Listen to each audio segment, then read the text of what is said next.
Assalamualaikum warahmatullahi wabarakatuh. Alhamdulillahirabbil alamin. Wabihi nasta'inu ala umuri dunya waddin. Wassalatu wassalamu ala sayyidina wa maulana Muhammadin wa ala alihi wa sahbihi ajma'in. Pada kesempatan yang berbahagia ini, saya akan sedikit menguraikan hikmah dibalik diadakannya Maulidun Nabi Muhammad Shallallahu Alaihi Wasallam. Dan saya sangat bersyukur sekali di Indonesia ini, terutama di pondok-pondok pesantren, di masjid-masjid, dan juga di musola, sering terdengar yang namanya Maulidun Nabi Muhammad Shallallahu Alaihi Wasallam. Entah itu yang dibaca kitab Al-Barzanji ataupun sholawat burda ataupun yang lain, yang jelas Maulidun Nabi itu merupakan memperingati akan junjungan kita, Nabi Agung, Nabi akhir zaman, Nabi yang sebagai jadi panutan kita semua. Allahumma sholli ala Sayyidina Muhammad.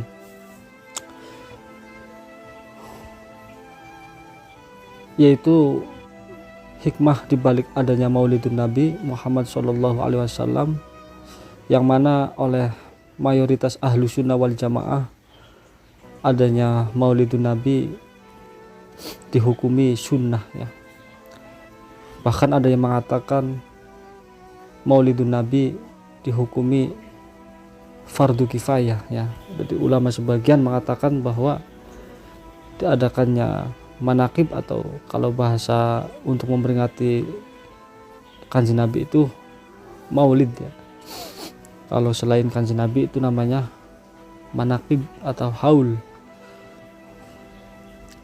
Kenapa? Karena satu sisi maulid itu sendiri kan berarti kelahiran, ya. Jadi kelahiran Kanjeng Nabi Muhammad.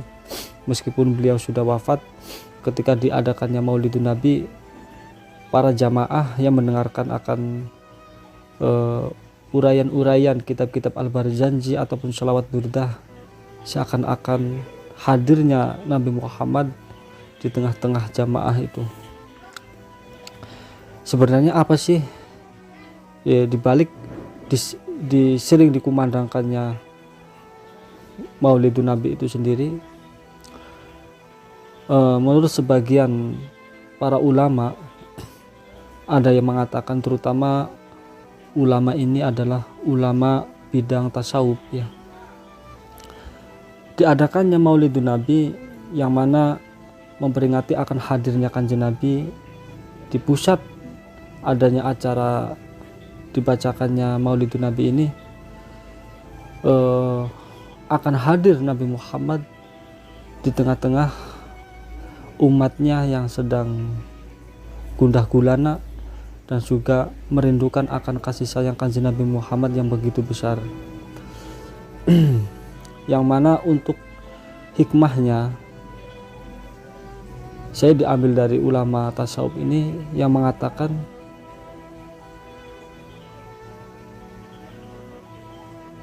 ketika setiap hari didengungkan, bahkan sering didengungkan adanya Maulidun Nabi, adalah supaya kita tidak lupa bahwa beliaulah adalah panutan yang benar-benar panutan untuk semua umat manusia, bahkan semua seluruh alam. Itu adalah panutan yang asli, itu adalah Nabi Muhammad Shallallahu Alaihi Wasallam, yang mana setiap regenerasi manusia itu mesti membutuhkan adanya suatu poros kepemimpinan yang sebagai contoh dan juga payung bagi mereka-mereka umat manusia ketika mengalami sebuah kesengsaraan ataupun kegundahan. Lah, coba saja dari mulai Kanjeng Nabi itu lahir Kemudian sampai sekarang udah berapa abadkah kita itu tidak berjumpa dengan kanjeng Nabi yang merupakan panutan yang benar-benar panutan itu, yang sehingga seolah-olah adanya orang untuk generasi yang terakhir, khususnya ya umat manusia yang sekarang, butuh yang namanya sebuah panutan. Dan secara untuk melihat secara kemanusiaan, manusia itu lebih suka melihatnya yang kasat mata, jadi yang dapat dilihat oleh mata ya secara dohir, yang ketika yang dilihat itu merupakan sesosok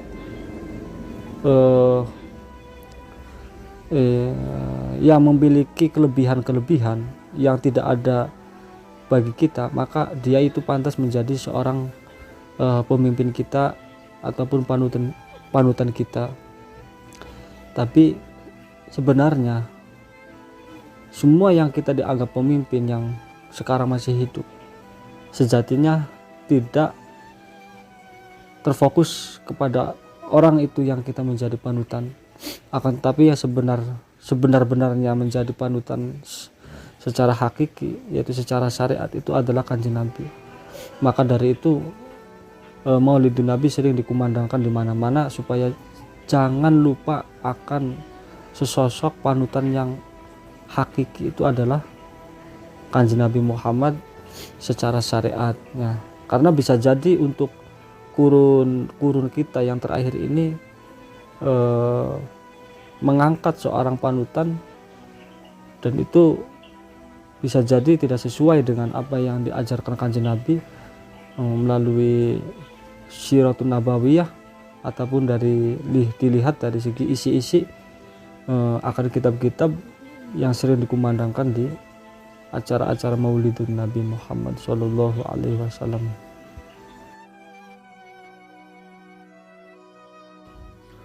Ketika mereka itu selalu mengumandangkan Maulidun Nabi Muhammad Shallallahu Alaihi Wasallam, kemudian merenungkan akan apa yang diutarakan oleh ulama tasawuf ini, insya Allah dia akan tergugah hatinya dan pikirannya bahwa sejatinya panutan itu adalah kanjeng Nabi Muhammad Shallallahu Alaihi Wasallam. Karena orang mesti, yang namanya manusia itu adalah al-insan mahalul khata wa nisyan. Jadi manusia itu adalah tempatnya kesalahan dan kelupaan. Yang menjadi panutan yang sekarang ini bisa jadi berada di suatu tempat yang kurang bagus, karena mau tidak mau manusia itu adalah materi yang terbatas ya. Jadi postur tubuh atau jasad itu terbatas. Bisa jadi panutan yang kita panutkan yang sekarang yang masih hidup itu terhenti oleh kepada dirinya sendiri, jadi tidak tembus kepada Nabi Muhammad SAW yang sebenarnya itulah panutan yang sejati, itu adalah Nabi Muhammad SAW. Nah, terus yang saya amati pula untuk terkait masalah para pemimpin ya dari berbagai tokoh, khususnya tokoh keagamaan. Kalau saya amati, kenapa mentoknya itu tidak menembus ke poros kepemimpinan atau panutan kanjeng Nabi Muhammad, tapi yang saya amati itu malah tembusnya ke bahkan turun ya secara tindakan, secara perbuatannya itu tidak menembus kepada tindak lampahnya kanjeng Nabi, tapi yang ada itu adalah mengarahnya ini dari sebagian organisasi itu malah mengarahnya itu ke dinasti, yang mana sistem khilafah ini sendiri sebenarnya sudah tergores ya. Ketika orang kok mengiblatnya itu bukan ke Kanjeng Nabi, akan tetapi ngarahnya ke dinasti ataupun ke khilafahan, yaitu dimulainya ke khilafan Umayyah ya, terus khilafah Abbasiyah dan seterusnya. Ini sudah tergores pada generasi tersebut. Ketika kok orang mengiblatnya ke sana untuk menjadi sebuah panutan, ini tidak tepat, karena ya tidak tepatnya sejarah membuktikan adanya langkah-langkah mereka yang berada di poros dinasti ataupun khilafah ini kembalinya ke politik, kembalinya itu tidak bermuara untuk kesejahteraan umum, tapi hanya sebagian kepentingan sendiri, entah itu lewat politik ataupun siasat, yang sehingga adanya tindakannya pun tidak mengarah ke rahmatul lil alamin yang diajarkan oleh Kanjeng Nabi. Nah, untuk seperti itu, coba bagi mereka yang sebagian organisasi yang saya amati itu tindak lampahnya itu hanya mengepentingkan diri sendiri, dengan adanya hikmah di balik apa di acaranya Maulidun Nabi sering dikumandangkan di mana-mana, terus ulama tasawuf ini mengatakan bahwa di balik hikmah akan diadakannya Maulidun Nabi seakan-akan hadirnya Kanjeng Nabi di tempat acara Maulidun Nabi tersebut. Dan ketika meresapi akan adanya Nabi hadir, dan ingatlah bahwa yang benar-benar menjadi panutan itu adalah Kanjeng Nabi.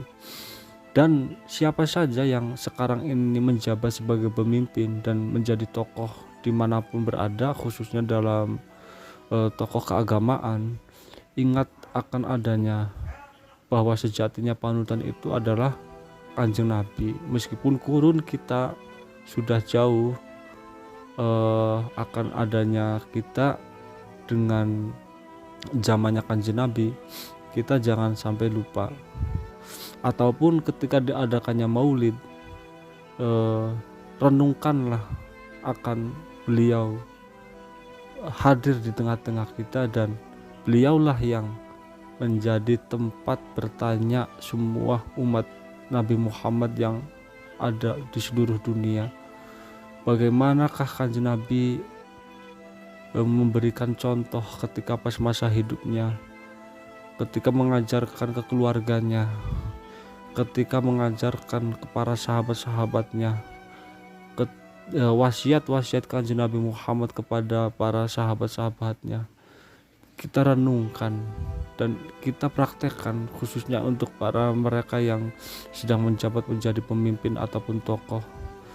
Nah, itulah salah satu hikmah apa dibalik sering dikumandangkannya Maulidun Nabi Muhammad SAW di seluruh Nusantara. Mungkin sekian dulu adanya isi curhatan kami, insya Allah ada manfaatnya ya. Wabillahi taufiq wal hidayah. Wassalamualaikum warahmatullahi wabarakatuh.